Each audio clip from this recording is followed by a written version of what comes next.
కార్యక్రమానికి హాజరైనటువంటి మీ అందరికి కూడా, అట్లనే టీఆర్ఎస్ పార్టీ ముఖ్య నాయకులకు, కార్యకర్తలకు, మీడియా మిత్రులకు అందరికి కూడా పేరు పేరున నా హృదయపూర్వక నమస్కారాలు తెలియజేస్తున్నాను. గత 5 సంవత్సరాలుగా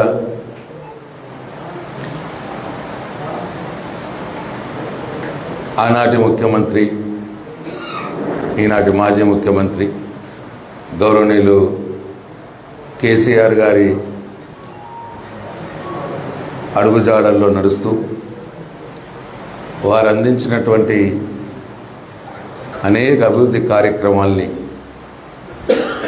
మీ భుజస్కంధాల మీద వేసుకొని నాతో పాటుగా అడుగులో అడుగు వేస్తూ మీ గ్రామం, మీ మండలం, బాల్కొండ నియోజకవర్గం యొక్క అభివృద్ధిలో భాగస్వాములైనటువంటి మీ అందరికి కూడా నా హృదయపూర్వక శుభాకాంక్షలు తెలియజేస్తా ఉన్నా.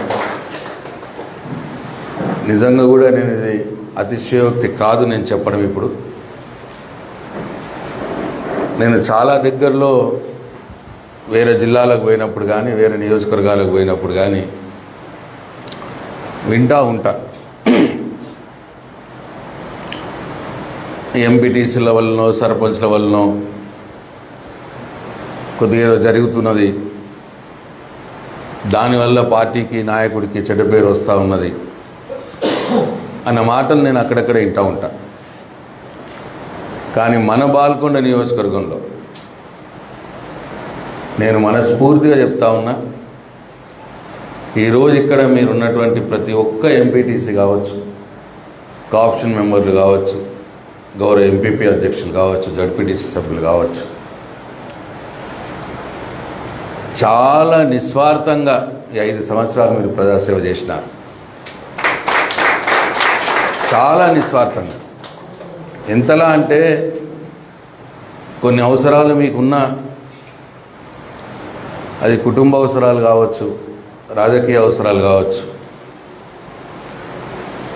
మీకున్న కొద్దిగా టెంప్టేషన్ వచ్చినప్పటికీ అయ్యో మళ్ళీ అన్న పేరు ఎట్లా చెడిపోతుందో, ఎక్కడ చెడిపోతుందో అని మిమ్మల్ని మీరు కంట్రోల్ చేసుకొని ఈ 5 సంవత్సరాలు మీరు ప్రజాసేవ చేసినారు.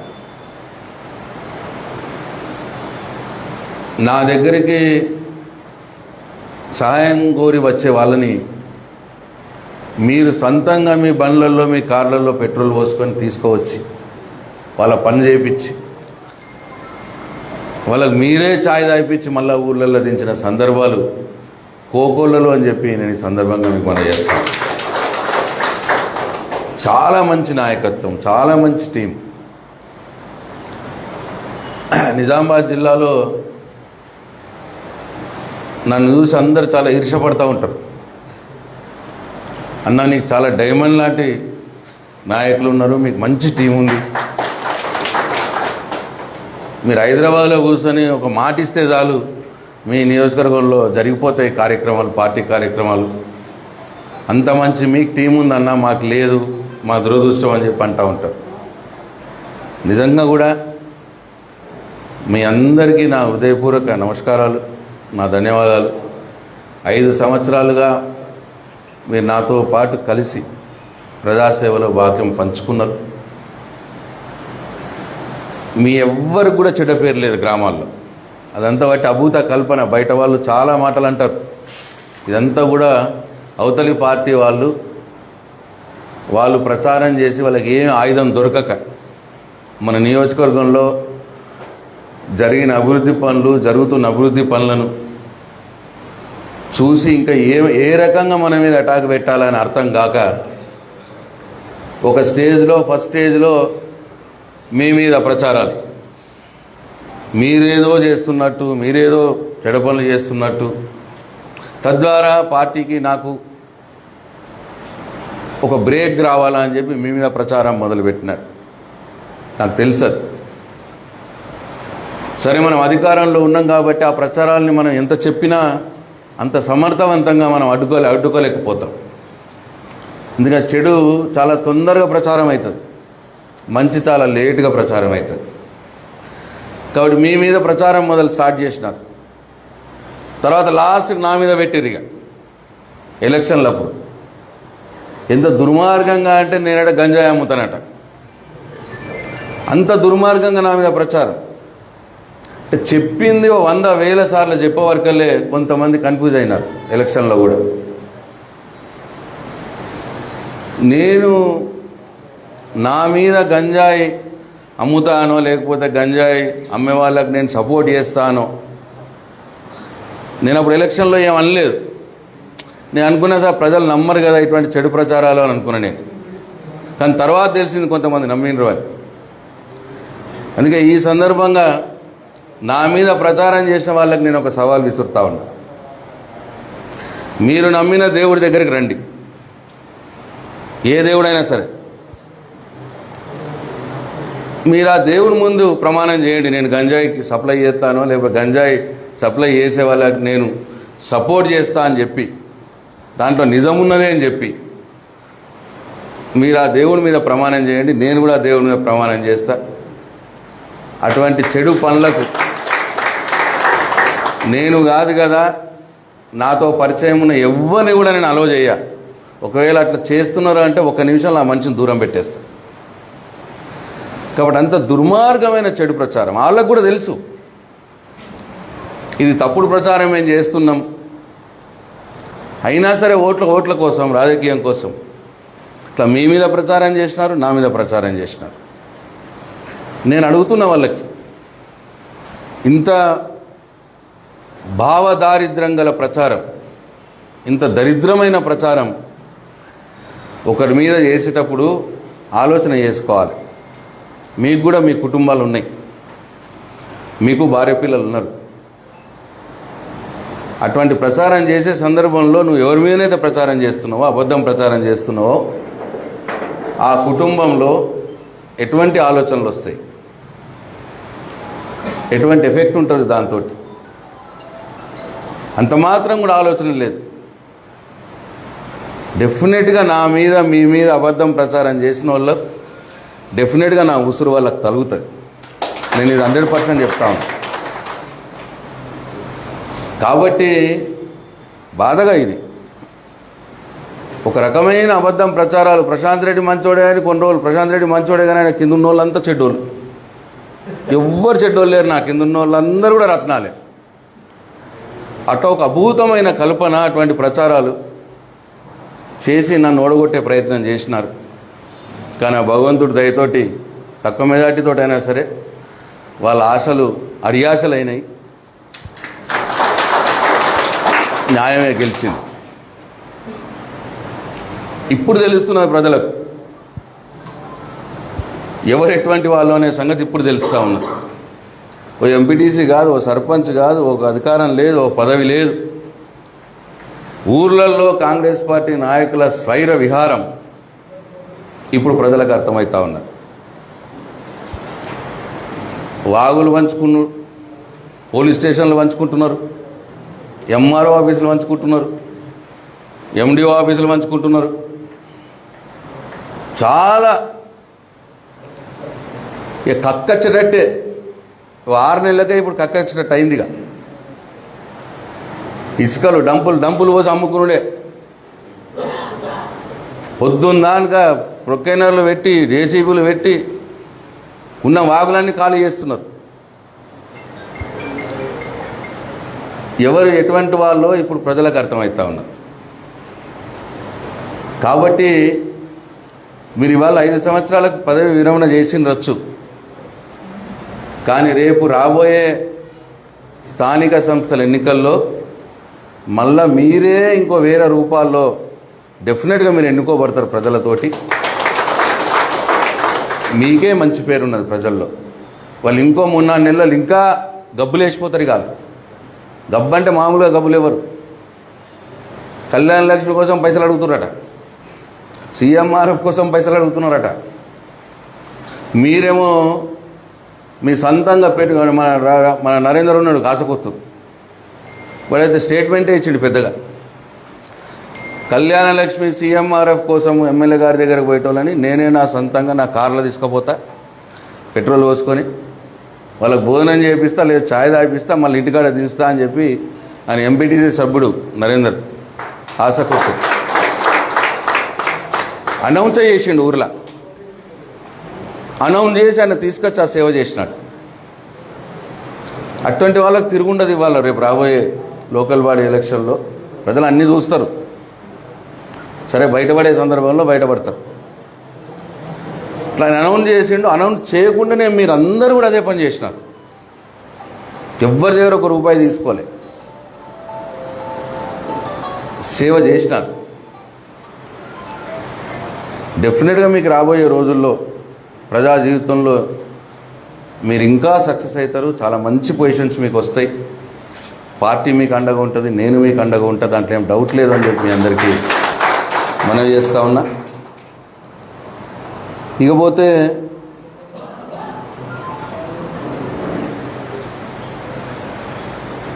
ఈ 6 నెలల నుంచి ఇక మొదలేమో డిసెంబర్ 9 అన్నారు, తర్వాత వచ్చే నెల అన్నారు, తర్వాత 100 రోజులు అన్నారు. ఇప్పుడు 6 నెలల 7వ నెల, ఇది 8వ నెల. వాళ్ళు వచ్చి డిసెంబర్ 3 నుంచి అంటే 200 రోజులు కూడా అయిపోయింది. ఏందిరా నాయన అంటే ఒక ఫ్రీ బస్సు తప్ప ఇంకా ఇప్పటికేం లేదు. తట్టేడు మట్టి తీయలే కొత్తగా. ఇప్పుడు 7 నెలలు అయిపోయింది, ఒక్క రూపాయి పని జరగలే, తట్టేడు మట్టి తీయలే, ఒక్క రూపాయి బిల్స్ వత్తలే, పని చేసిన వాళ్ళకు 1 రూపాయి బిల్ లేదు. స్థానిక సంస్థల్లో ఈ సర్పంచ్లు కావచ్చు, గ్రామ పంచాయతీలకు 7 నెలలు అయింది, 1 రూపాయి లేదు. నా స్టేట్ గవర్నమెంట్ నుంచి లేదు, నా సెంట్రల్ గవర్నమెంట్ నుంచి లేదు. పాపం కారోబార్లు, ఇప్పుడు సర్పంచ్ లేరు, కారోబార్లు చిన్నోడాడు, ఎంతటోడాడు సెక్రటరీ, వాడు సొంత పైసలు పెట్టి మెయింటెనెన్స్ చేపిస్తున్నాడు ఊర్లలో. జీతాలకు పైసలు లేవు, సఫాయిలకు. 7 నెలలు అయింది, 1 రూపాయి లేదు. రాష్ట్ర ప్రభుత్వం నుంచి, కేంద్ర ప్రభుత్వం నుంచి కూడా లేదు. 1 రూపాయి రాలే గ్రామానికి ఇప్పటికీ.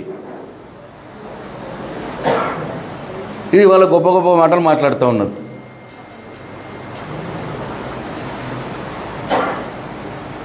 రుణమాఫీ డిసెంబర్ నువ్వు పోయి తెచ్చుకో, నేను రాగానే ఇచ్చేస్తా అన్నాడు. మా ఆగస్టు 15 అన్నాడు. ఇక లాస్ట్కు నెల అన్నాడు, 100 రోజులు అన్నాడు, మళ్ళీ ఆగస్టు 15.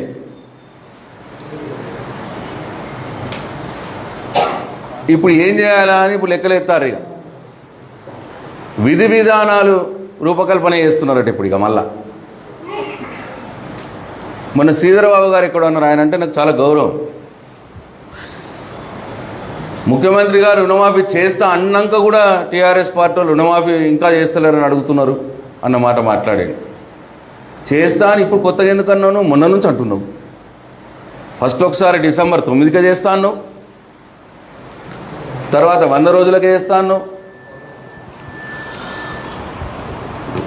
అట్లా చాలాసార్లు అన్నావు ఇప్పటికి చేస్తా అని, అయినా అయితలేదు అన్నదే మా బాధ. మేము ప్రతిపక్షంలో ఉన్నాం కాబట్టి శ్రీధర్బాబు గారు తప్పకుండా ప్రజల పక్షాన్ని అడుగుతాం.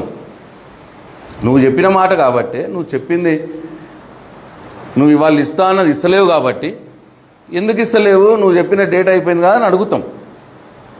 లేదా నువ్వు ఇప్పుడు లాస్ట్కి మళ్ళీ ఆగస్టు 15 అని ఉన్న దేవుళ్ళందరి మీద ఒట్టేసుకుంటా, ఊరూరా తిరుక్కుంటా, ఏ ఊరు దేవుడి మీద దేవుడు కనిపిస్తే ఆ దేవుడిని ఒట్టేసి ఆగస్టు 15 అని చెప్పినాం.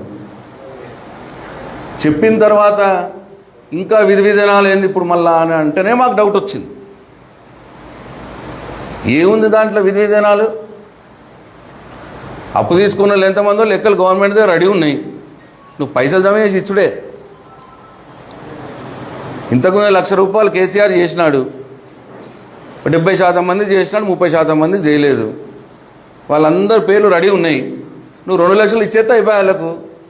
దీనికి విధి విధానాలు ఎందుకు దానికి? కాబట్టే నిన్ను అడుగుతూ ఉన్నాం, ఈ రాష్ట్ర ప్రభుత్వాన్ని మేము డిమాండ్ చేస్తూ ఉన్నాం, తప్పకుండా రుణమాఫీ చేయాలి మీరు. దాంట్లో కోతలు పెట్టద్దు. కుటుంబం సీలింగ్ అనో ఒక్కళ్ళకి ఇస్తే ఇంకోళ్ళకి ఇవ్వమని ఏదో పెడుతున్నారట.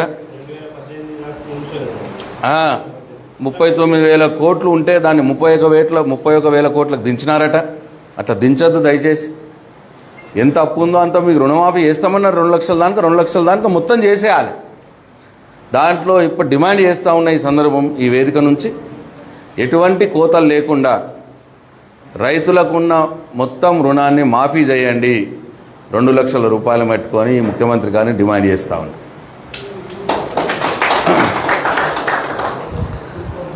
అట్లనే మళ్ళా జూన్ అయిపోయింది, జూలై వచ్చింది, రైతు బంధు లేదు.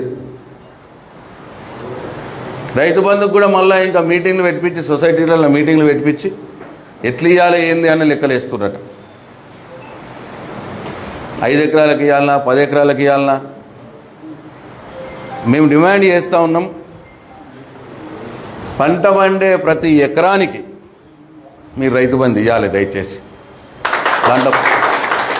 దాంట్లో కోతలు పెట్టద్దు, కోతలు పెట్టకండి. జూన్ అయిపోయింది, తుకాలు ఉన్నాయి, ఇప్పుడు నాట్లు వేస్తారు, యూరియా మనసంచులకు పైసలు కావాలి, నాట్లు వేయటానికి డబ్బులు కావాలి, రైతులకు డబ్బులు అవసరం ఉన్నది.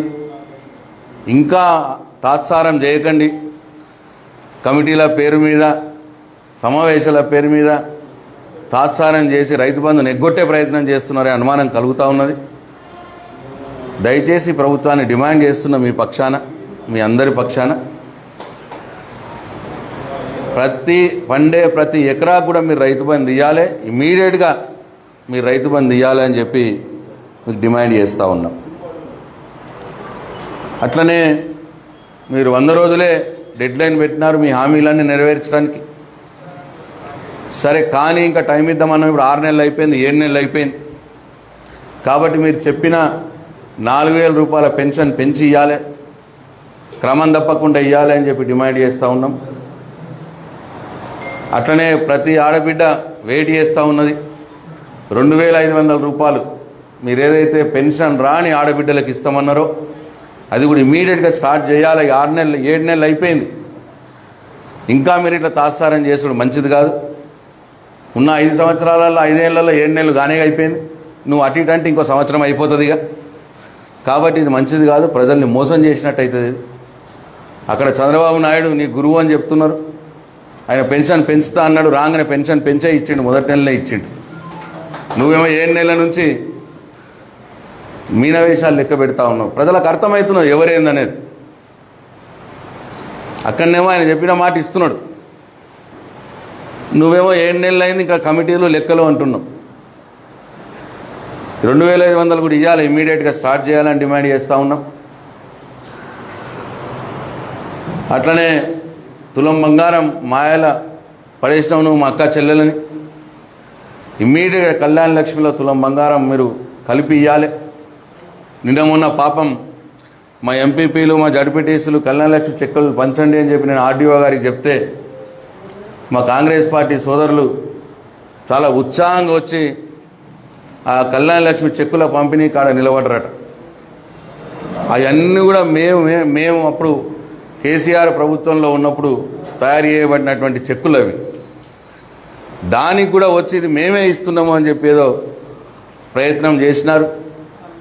ఇంకా మానండి, ఇంకా ఎన్ని రోజులు ఇట్లా మంది పుట్టిన బిడ్డలను ముద్దావుడు పనిచేయరు దయచేసి.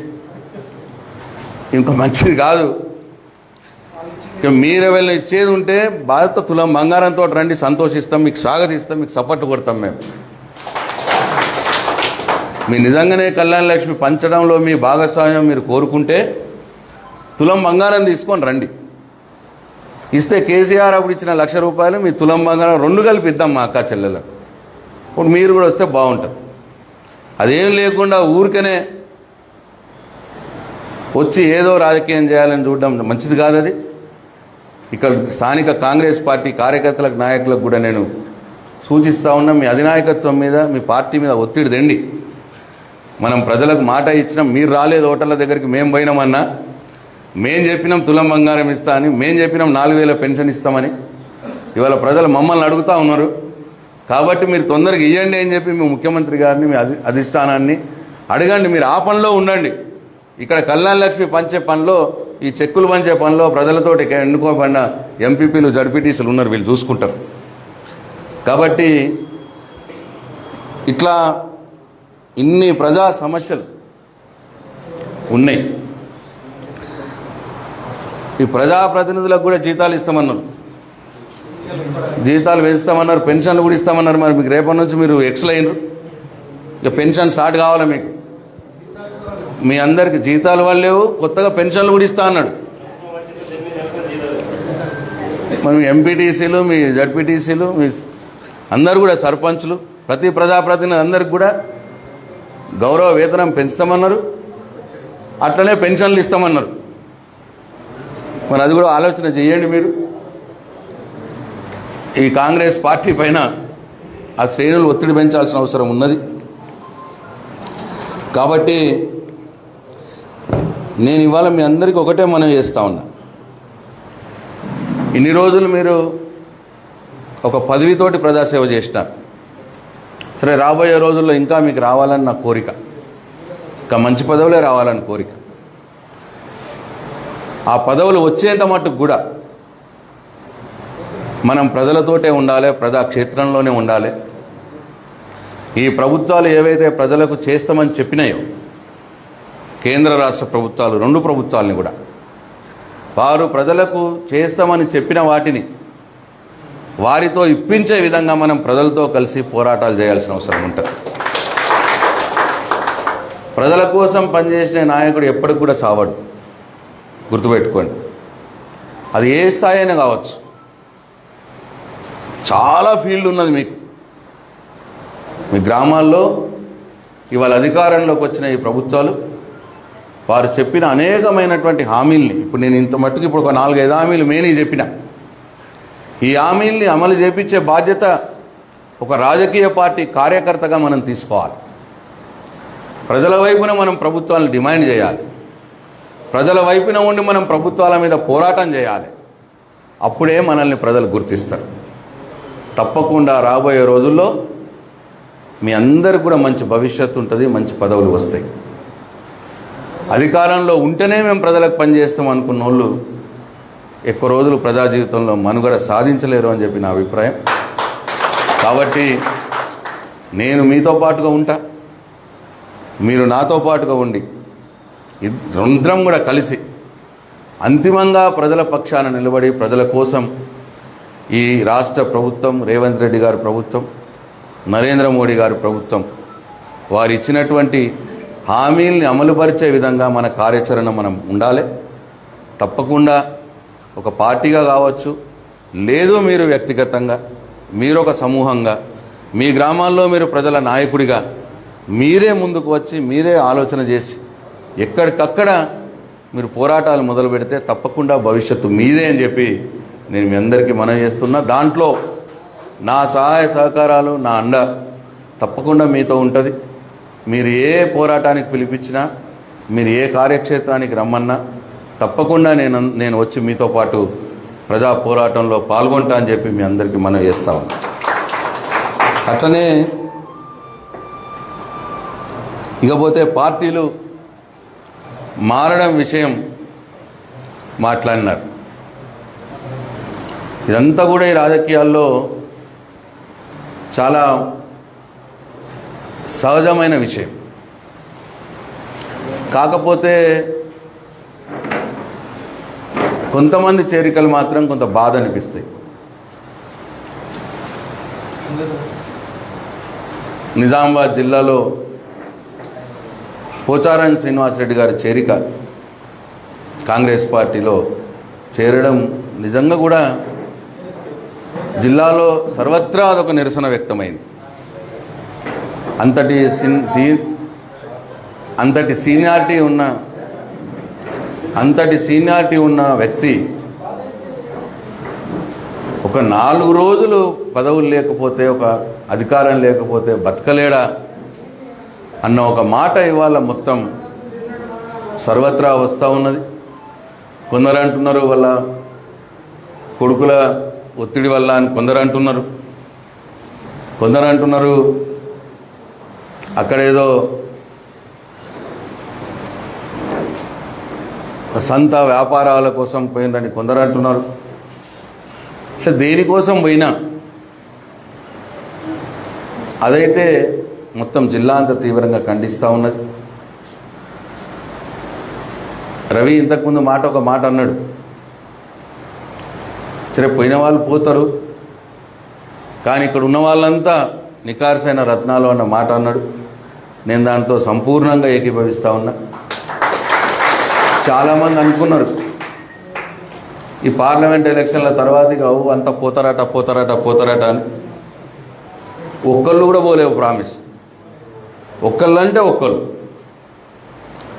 మన బాల్కొండ నియోజకవర్గంలో అంత బ్రహ్మాండమైన టీం నాతో ఉన్నది. కేసీఆర్ గారితో ఉన్నది, పార్టీతో ఉన్నది, ప్రజలు కూడా మనతో ఉన్నారు. నేను 1.5 months అమెరికాకు పోయి వచ్చి నిన్న నియోజకవర్గంలో పర్యటిస్తూ ఉంటే చాలా చోట్ల నా కారు ఆపినారు. ఆపి ఏం లేదు సార్, ఇక ఏదో అయిపోయింది, నువ్వు ఇట్లనే మంచిగా తిరుగుతూ ఉండు, పట్టించుకుంటూ ఉండు, మళ్ళంతా నీదే సార్, మళ్ళీ నువ్వే వస్తావు అన్న మాట మాట్లాడతావు. నువ్వే అంటే నేను కాదు, కేసీఆర్ అన్నట్టు అలా లెక్కన.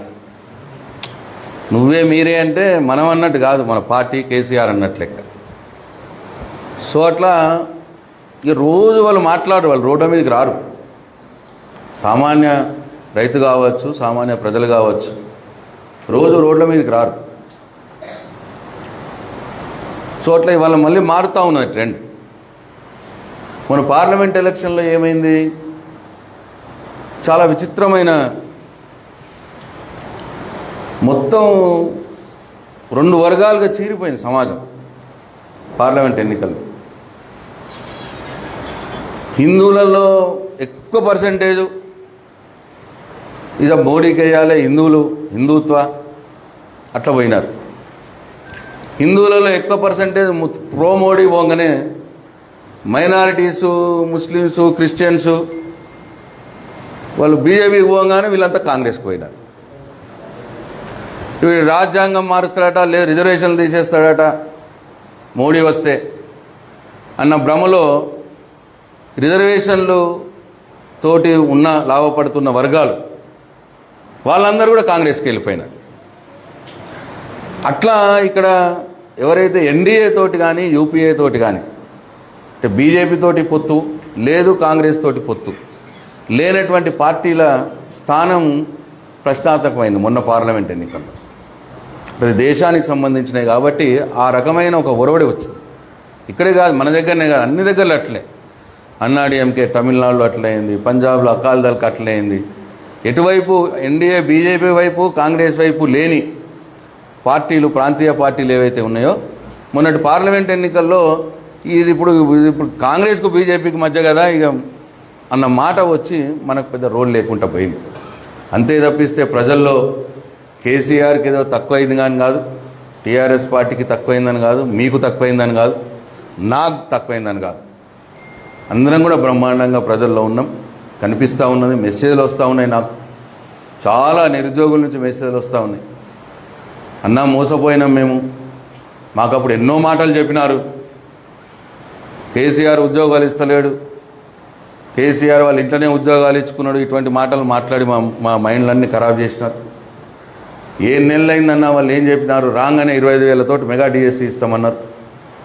ఇవాళ 25,000 మెగా డిఎస్సీ లేదు, ఏదో కొన్ని పోస్టులతో ఇచ్చినారు.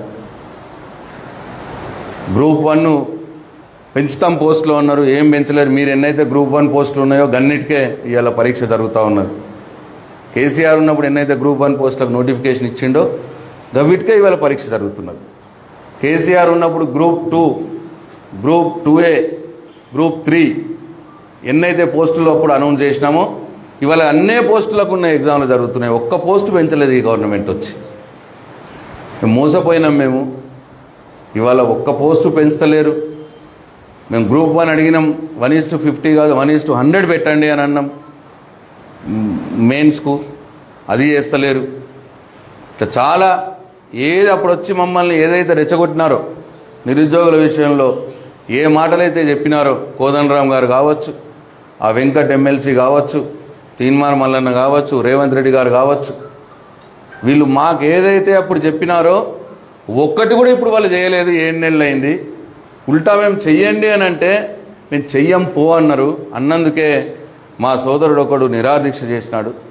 9 రోజులు నిరాదీక్ష చేసినాడు. ఆ పిల్లగాడు ఎస్టీ పిల్లగాడు మోతీలాల్ నాయక్ 9 రోజులు నిరాదీక్ష చేస్తే ఆయన ఊర్లో ఆయన తల్లిదండ్రులను భయపెట్టించి ఆ తల్లిదండ్రుల్ని ఆ పిల్లగాడి దగ్గరికి పంపించి ఇప్పుడు నిరాదీక్ష మాన్పించినారు. మాన్పించడం మంచిదే, ఆ బాబుకి ఏం కావద్దు. కానీ ఆ పద్ధతి ఏంది, ఎట్లా మాన్పించాలి? నిరుద్యోగుల యొక్క న్యాయమైన డిమాండ్లు నెరవేర్చి నిరాదీక్షను మాన్పించాలి. కానీ అట్లా కాకుండా తల్లిదండ్రులను భయపెట్టించి నిరాదీక్ష మాన్పించినారు. ఇవాళ అశోక్ సార్ అని చెప్పి కాంపిటేటివ్ ఎగ్జామ్స్కి ఆయన టీచర్. ఆ రోజు వీళ్ళతో ఆయన కూడా ఉండే సపోర్ట్ చేసినాడు. వీళ్ళు ఉద్యోగాలు ఎక్కిస్తారేమో, వీళ్ళు నిరుద్యోగులకు బాగా ఉద్యోగాలు ఇస్తారేమో అని నమ్మి ఆ టీచర్ ఎవరైతే ఉన్నాడో ఆయన నమ్మి అప్పుడు వాళ్ళకి సపోర్ట్ చేసినాడు. ఇవాళ ఆయనకు కూడా అర్థమైపోయింది వీళ్ళంతా దొంగలు, వీళ్ళంతా మోసం చేస్తూ ఉన్నారు నిరుద్యోగుల్ని. అప్పుడు రెచ్చగొట్టి ఓట్లు దండుకొని అధికారంలోకి వచ్చి వాళ్ళ చేయి చూపిస్తున్నారు అన్న అర్థమై ఇప్పుడు వాళ్ళ ఆయన నిరాదీక్షకు కూర్చున్నాడు అశోక్ సార్ అనే వ్యక్తి. ఇట్లా ఇవాళ చాలామంది నిరుద్యోగులు నాకు మెసేజ్లు ఇస్తూ ఉన్నాయి, అన్న మీరు కూడా స్టార్ట్ చేయాలి, మీరు ఎందుకు రావట్లేదు అన్న, మీరు రండి అని. నేను మేము వచ్చినామనుకో ఇక టీఆర్ఎస్లో చేస్తున్నారంటారు మళ్ళా, కాబట్టి వెయిట్ చేస్తూ ఉన్నాం. చెప్పినాం, తమ్ముడు మేము వస్తాం, తప్పకుండా మీకు అండగా ఉంటాం, డెఫినెట్గా మీకు అండగా ఉండి పోరాటం చేస్తాం. కానీ ఇప్పుడే మేము వస్తే ఇక టీఆర్ఎస్ పార్టీ చేస్తుందని చెప్పి మీకు కూడా రాజకీయ రంగం ములుపుతారు వీళ్ళు. కానీ మీ పోరాటం, మీ నిబద్ధత బాగుంది, మీరు పోరాటం కొన్ని రోజులు చేయండి, మీ పోరాటంలో మేము వస్తాం, కొద్దిగా ఆలస్యమైనా వస్తాము అని చెప్పినాం. ఇట్లా అనేక వర్గాలు ఇవాళ అయిపోయిందిలే ఇక మోసపోయినాము, 7 నెలలు అయింది, 8 నెలలు అయింది, ఏమీ లేదు అన్న ఒక నిర్లిప్త భావం ఇవాళ వస్తూ ఉన్నది. కాబట్టి తప్పకుండా ప్రజల పక్షాన పోరాటం చేయాల్సిన బాధ్యత మన మీదనే ఉన్నది అని చెప్పి మీ అందరికి నేను మనవి చేస్తూ ఉన్నా. చాలామందికి అందరికి కూడా వేరే పార్టీలకు రాజకీయాలంటే ఒక గేమ్, ఒక వ్యాపారం.